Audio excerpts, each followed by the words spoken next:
Les chroniques de Gigi Ben, On se donne rendez-vous dans 10 heures. 14h, 16h, Doublage.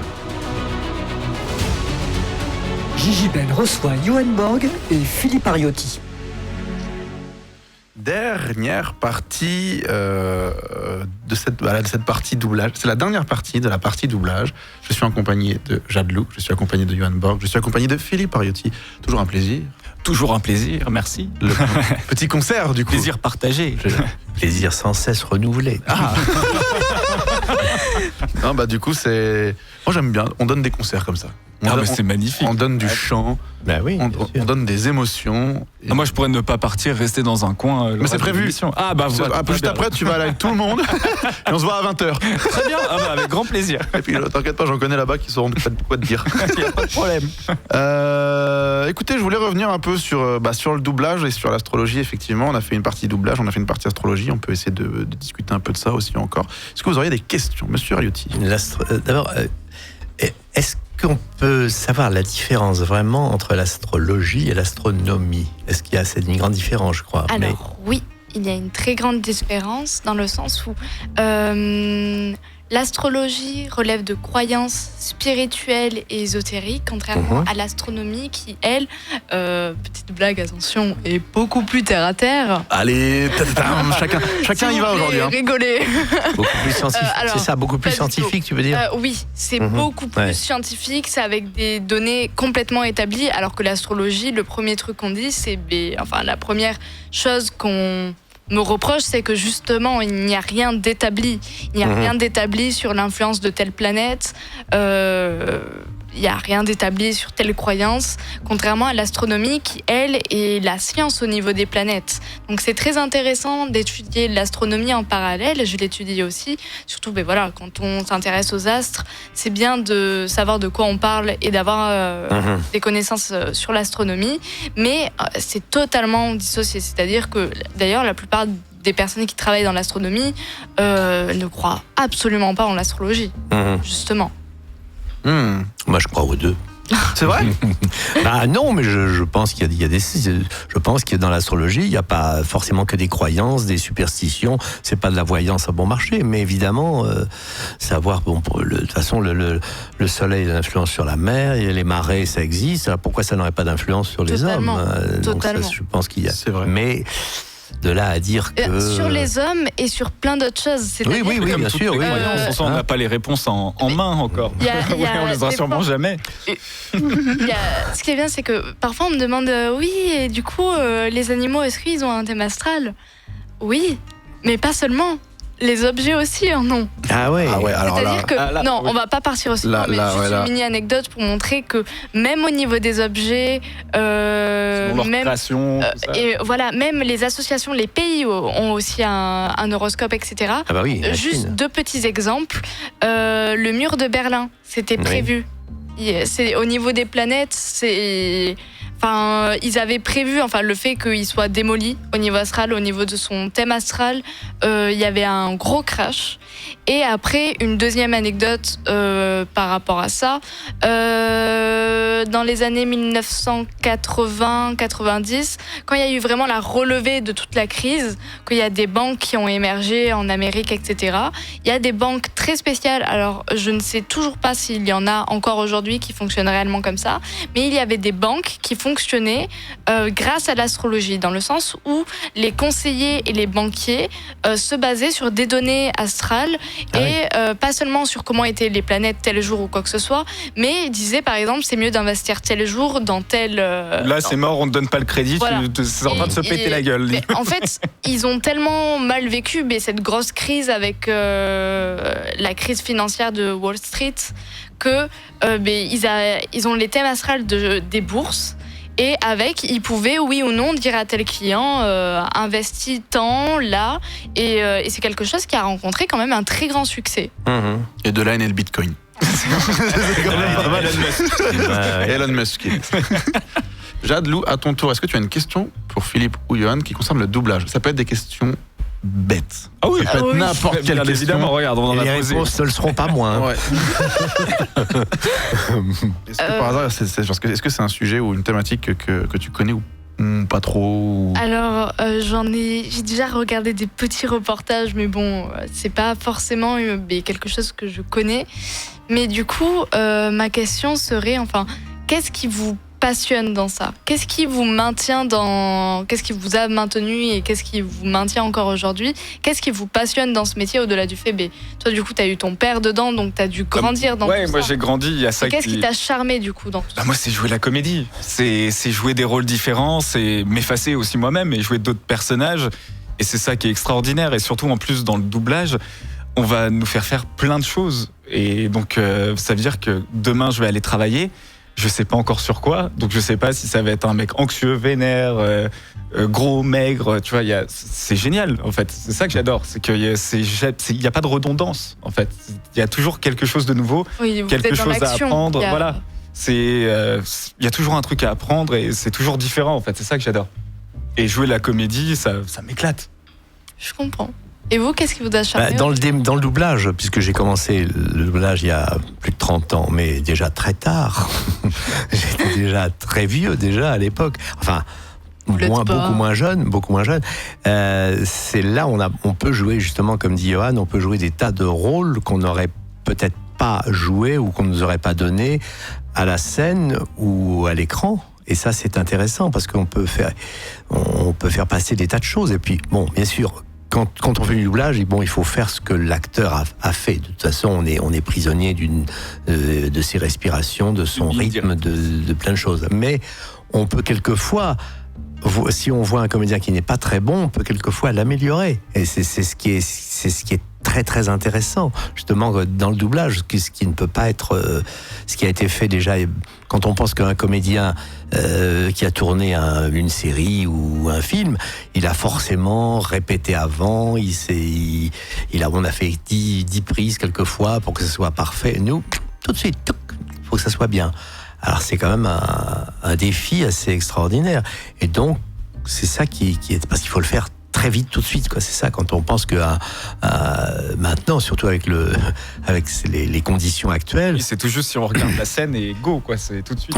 Un rôle d'un film, un rôle principal d'1h30, par exemple, où vous êtes sur scène, vous êtes...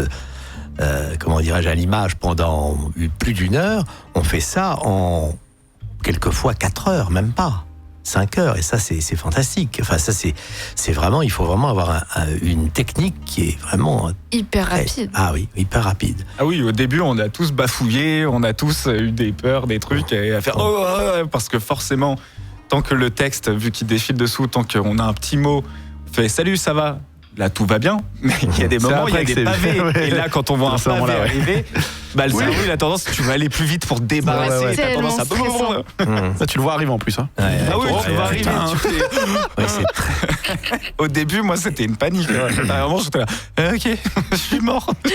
Vous êtes bilingue ? Je sais pas si vous êtes bilingue du coup, à force d'écouter. Alors Philippe. Non, pas vraiment. Enfin, moi, je comprends l'anglais. Mais ça n'a rien à voir avec le métier. Oui, vraiment. C'est un peu, ça aide un peu. Ça aide, bien sûr que ça aide. Parce que tu comprends plus vite les intentions, peut-être. Et aussi, parfois, la bande rythmo, ça peut arriver qu'il y ait une erreur. Tu vois, en disant attends, mais il dit pas ça là. Il dit ne pas faire, alors qu'en dans la traduction, il y a marqué il faut faire. Tu vois, ça peut arriver. C'est des petits trucs, donc ça peut toujours servir. Mais en soi, c'est pas essentiel d'être bilingue. Parce qu'il y a une traduction qui est faite, c'est pas notre métier de traduire en soi. Oui, se traduire et d'adapter surtout. Voilà, adapter pour que ça corresponde aux bouches, parce qu'il y a les fameuses labiales. Adapter, j'en suis incapable. Et puis c'est bon, c'est très très difficile parce que on n'est jamais vraiment synchrone, si on peut dire. Enfin, on essaye. L'important, c'est de bien jouer, de faire croire au personnage que la voix sort du personnage, de l'acteur qu'il a interprété vraiment. On ne peut jamais vraiment être totalement synchrone. Happy birthday to you, ça donnera jamais joyeux anniversaire. Vous pouvez faire s'il y a un gros plan sur Happy birthday to you, ça donnera jamais joyeux anniversaire, ça ne fera jamais. Mais donc c'est à nous débrouiller pour faire oublier que les gens regardent surtout l'œil du comédien et pas qu'il soit pas arrivé sur sa bouche. Voilà. Mais juste, j'ai une dernière question. Allez-y. Elle est vraiment idiote et je me la pose depuis. Mais non. Maintenant. Du coup, par contre, ça serait plus pour le doublage, du coup, un peu film, mais du coup, ça rentre en compte pour tout ce qui est animé et dessin animé. Vous allez trouver ça idiot. Mais non. Vas-y. Alors, Ça va bien se passer. la question de... là, toute mon existence. Mais du coup, les lèvres, quand on regarde les lèvres, par exemple, on a l'impression qu'ils parlent réellement en français. Comment ça se fait? Quand tu parles à quelqu'un, tu regardes sa bouche ou ses yeux? Tu regardes ses yeux. Et bien, des fois, Tu vois, parce que moi, ça c'est peut vraiment... arriver de Mais Ça moi, ça me dépend de tes fascine. intentions avec la personne que t'écoutes, cher ami. Oui, mais je tenais après, à te le dire. Tu regardes plus, t'as les yeux fermés, tu l'embrasses. Donc c'est Non, trop mais tard. Quelquefois, c'est ni ses yeux ni sa bouche. quand même. Voilà, c'était sûr. Non, mais c'était à peu près sûr. Mais en fait, voilà, ce qui est important, c'est d'être dans le regard du comédien. Et après, le texte est écrit en fonction de la bouche. C'est-à-dire qu'il va y avoir des battements, tout ça. Donc la traduction Oui. est quand même Voilà. faite. Ah, la traduction, Parce qu'il y a quand même un travail à ce niveau-là. c'est ce qu'on appelle un adaptateur. C'est ce qu'il disait, l'adaptation. Il essaye de mettre une labiale où il faut un me, un Les peu. souffles, Il les essaye de le mettre respirations. sur la bouche. Là, quelquefois, évidemment, c'est difficile, mais enfin, on y arrive. Après, il y a l'ingénieur son aussi, qui est quand même un Il y a magicien. l'ingénieur son, oui, Ah oui, maintenant, bien évidemment. l'ingénieur De du toute façon, son. c'est un tout. Hein, Magicien, l'ingénieur son. Moi, tout seul, tu me mets un texte, je suis incapable de faire un doublage parce que je sais pas monter, je sais pas truc, Oui. le Ah, bien mixage. sûr, non, c'est- ça, tu vois, c'est tout un truc. Il y a la traduction, l'adaptation, la détection, parce que quelquefois, il y a des phrases qui sont pas traduites ou mal traduites. Enfin, c'est intéressant. Ça doit prendre du temps. Ah, ça prend beaucoup de temps. Et puis que la bande rythmo soit impeccable, enfin, soit vraiment adaptée. De toute façon, on le voit quand une bonne rythmo, ça arrive et pas très bien adapté. Sur le plateau, on galère tous. Absolument, oui. Tous, on est parce Un bon que, texte, on- un bon texte bien adapté, c'est relativement facile. Mais quand Voilà. c'est mal adapté ou c'est pas bien en synchrone, on est forcé de. Et là, c'est difficile. En plus, on est on prend dans du le temps. jeu, on est vachement On dans prend du l'image. temps beaucoup, on prend beaucoup voilà. de temps. En plus, toi qui es sur Freezer, du coup, donc en Oui. plus, il y a une voix, il faut aller la chercher. Ah Donc oui. toi, il faut que tu penses à la fois à la voix, Ah bah bien sûr. et puis il faut regarder le texte. Bien sûr, il faut penser à l'interprétation. Autrement, si on pense pas à l'interprétation, c'est fichu. C'est Freezer, il a la même voix quelquefois. Surtout que quand il devient Golden Freezer, alors il a une voix un peu plus aiguë comme ça. Voilà. Eh oui. Et là, t'as fait 1 euro là-bas, il est content. Il faut s'en souvenir quand on prend des accents ou quand Ah on oui, ça, déforme. c'est vrai. Bah oui. Parce que parfois tu vas faire quelque chose et tu vas parler comme ça et après tu bosses pas dessus pendant 1 an. Et on te dit, reviens dessus. Voilà, et tu fais, mais merde, j'ai fait quoi?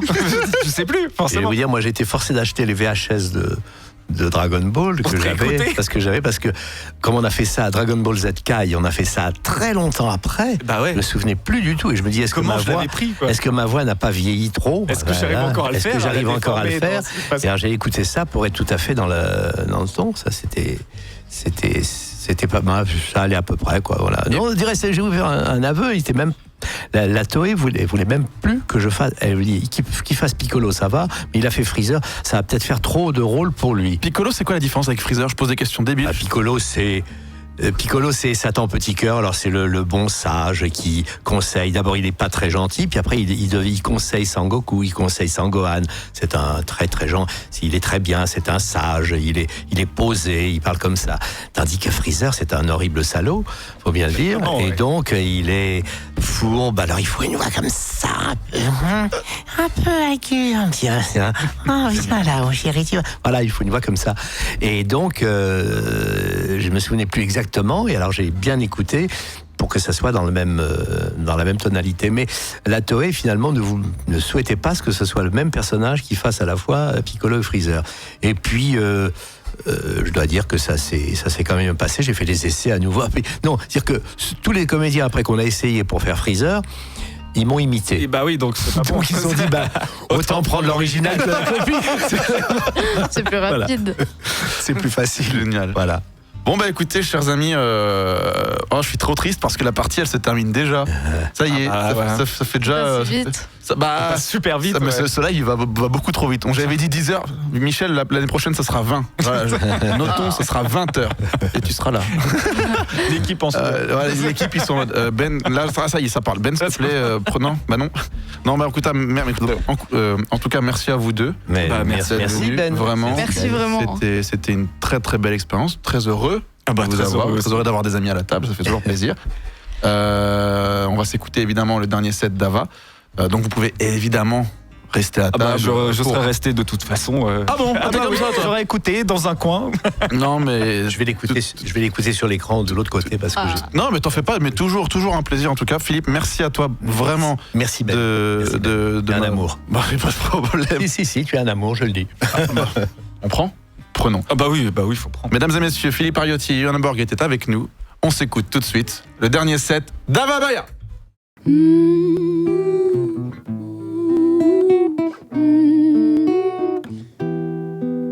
Je revois la vie en fête et en délire, suffocant sous le soleil et sous la joie. Et j'entends dans la musique les cris, les rires qui éclatent et rebondissent autour de moi. Et perdu parmi ces gens qui me bousculent,